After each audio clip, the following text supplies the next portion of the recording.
મિત્રો, અમદાવાદમાં વચ્ચોવચ્ચ આવેલો પાંજરાપોળ 4 રસ્તા વિસ્તાર છે અને ત્યાં ઓવરબ્રિજ બનાવવા માટે અમદાવાદ મ્યુનિસિપલ કોર્પોરેશને પ્લાન કરેલો, પણ સ્થાનિક રહીશોએ તેનો ભારે વિરોધ કર્યો હતો. એક વસ્તુ એ હતી કે ત્યાં બ્રિજ બનાવવાની જરૂર જ નથી, કેમ કે એટલો બધો ટ્રાફિક છે નહીં, એવા સર્વે રિપોર્ટ છે. અને બીજું એ હતું કે ત્યાં બહુ જ મોટા પાયે વૃક્ષોનું છેદન થાય એમ છે. અને ત્રીજી વસ્તુ એમ છે કે જે કોન્ટ્રાક્ટ આપ્યો છે, કોન્ટ્રાક્ટર જે છે એના જે ક્રિડેન્શિયલ્સ છે એ પ્રોપર નથી.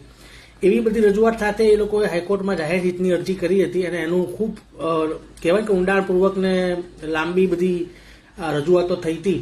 પરંતુ અંતે આજે ગુજરાત હાઈકોર્ટના ચીફ જસ્ટિસ સાહેબની જે કોર્ટ છે એમણે એ પીઆઈએલ ડિસમિસ કરી નાખી છે.